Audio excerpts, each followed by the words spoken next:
नमस्कार. मी वास्तुतज्ञ ज्योतिर्विद आनंद पिंपळकर. मित्रांनो, ज्योतिषी हा नेहमी सायकॉलॉजिस्ट असतो असं मी नेहमी म्हणतो. माझ्याकडे असंख्य समस्या येतात. त्यापैकी एक समस्या वारंवार येते जी मानवी मनाशी संबंधित असते, ते म्हणजे सततचं असमाधान. बरं, हे समाधान सगळ्या वयाच्या असमाधान म्हणूयात आपण, सगळ्या वयाच्या स्त्री पुरुष अगदी मुलामुलींमध्ये सुद्धा पाहायला मिळतं. ते का असमाधान असतं? म्हणजे चांगले आईबाप असतील तरी मुलं म्हणतात की तुम्ही आमच्यासाठी काय केलं. चांगला पती असेल तरीसुद्धा पत्नी त्याच्यावरती नाराज असते. चांगली पत्नी असेल तर पती तिच्यावरती नाराज असतो. खूप खोलात पाहिलं तर तसं बघायला गेलं तर कोणी वाईट नसतंच, पण तरीसुद्धा त्या चांगल्या माणसातले वाईट गुण, मग तो मुलगा असो, मुलगी असो किंवा पती पत्नी असो, हे ते दिसतो. आणि त्यामुळं त्या घरामध्ये अत्यंत असमाधानाचं वातावरण असतं. हे सगळ्याला कारणीभूत वास्तुशास्त्र, ज्योतिषशास्त्र नक्की काय असतं ते आज मी तुम्हाला सांगणार आहे. परंतु हा जो प्रकार आहे हा थोडासा मानसिकतेसंबंधीसुद्धा आहे.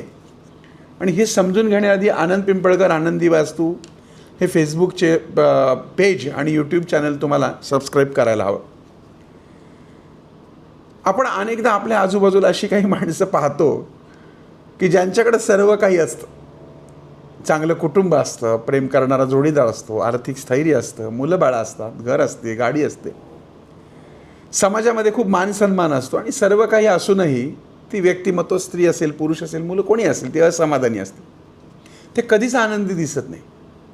कितीही चांगलं घडलं तरी त्यात त्यांना काही ना काहीतरी कमी दिसतं. एखादा व्यक्ती त्यांना किती प्रेम देत असेल तरी तक्रार असतं की कोणी मला समजून घेत नाही. कितीही सुविधा दिल्या तरी त्या सुविधांमध्ये सुद्धा यांना समाधान मिळत नाही. मग अशा वेळेस प्रश्न पडतो की हे असमाधान म्हणजे नक्की काय आहे? हा काही मानसिक आजार आहे का? अर्थात याचं उत्तर थोडं गुंतागुंतीचं आहे. कारण प्रत्येक असमाधानी माणूस हा मानसिक रुग्ण असतोच असं नाही. पण काही वेळा अशा वागण्यांमध्ये विशिष्ट मानसिक प्रवृत्ती किंवा मानसिक आरोग्याशी संबंधित समस्या मात्र नक्की असू शकतात. सगळ्यात पहिल्यांदा आपण हे समजून घ्यायला पाहिजे की आनंद जो असतो तो बाहेरून मिळणारा नसून तो आतून निर्माण होणारा अनुभव आहे. आणि म्हणूनच काही लोकांकडे काही नसतं तरी ते आनंदी असतात, आणि काही लोकांकडे खूप काही असतं पण ते कायम दुःखी असतं. मानसशास्त्रामध्ये याला अनेक कारणांनी समजवलं जातं. एक संकल्पना आहे, क्रोनिक डिसॅटिस्फॅक्शन म्हणतात त्याला, म्हणजे सतत असमाधान राहण्याची वृत्ती. हा स्वतंत्र मानसिक आजार नाही आहे, पण तो एक व्यक्तिमत्वाचा भाग असू शकतो. अशा व्यक्तींना जे मिळालं आहे ना त्याचं समाधान नसतं, पण जे मिळालेलं नाही त्यावर त्यांचं लक्ष असतं आणि त्यामुळे त्यांना दुःख वाटत असतं. काही ठराविक गोष्टी पाहण्यात येतात की कितीही चांगलं मिळालं तरी काही दिवसांनी ते सामान्य वाटू लागतं आणि मग परत नवीन घेण्याची ओढ लागते. जसं की नवीन घर घेतलं तर थोडे दिवस आनंद वाटतो, मग दुसऱ्याचं कोणाचं मोठं घर बघितलं, मोठी गाडी बघितली तर ती चांगली वाटू लागते. जोडीदार किती प्रेम करत असला तरी त्याच्यामध्ये कमतरता दिसायला लागते. मानसशास्त्रामध्ये याला हेडोनिक ॲडॉप्शन असं म्हणतात. म्हणजे चांगल्या गोष्टींची सवय होऊन त्यांचा आनंद कालांतराने कमी होणे. काही वेळा अशा व्यक्तींमध्ये निगेटिव्हिटी बायस खूप जास्त असतो. म्हणजे 100 चांगल्या गोष्टींपैकी एक वाईट गोष्ट त्यांना लगेच दिसते. म्हणजे उदाहरणार्थ एखाद्या आपण धरूयात की पती आहे आणि तो त्या पत्नीसाठी खूप काही करतो आहे, परंतु त्या पतीची एखादी चुकीची गोष्ट ही त्याच्या पत्नीला आवडत नाही. आणि ज्या नवऱ्यानं घरासाठी खूप कष्ट केले, प्रसंगी फक्त वेळ दिला नाही, याच गोष्टीवर भर दिला जातो आणि आयुष्यभर त्याला ऐकवलं जातं. आता हे सगळं होण्यामागं बऱ्याचदा बालपणीचे अनुभव पण असतात बरं का. ज्यांना लहानपणी सततची टीका, तुलना, दुर्लक्ष, त्यांच्या रंगरूपावरून कोणी बोलला असेल तर अशा व्यक्तीमध्ये आतून एक प्रकारचा रिकामेपणा निर्माण होतो. आणि मोठं झाल्यानंतर तो रिकामेपणा बाहेरच्या गोष्टींनी भरून काढण्याचा प्रयत्न होतो, पण ते कधी पूर्ण भरत नाही.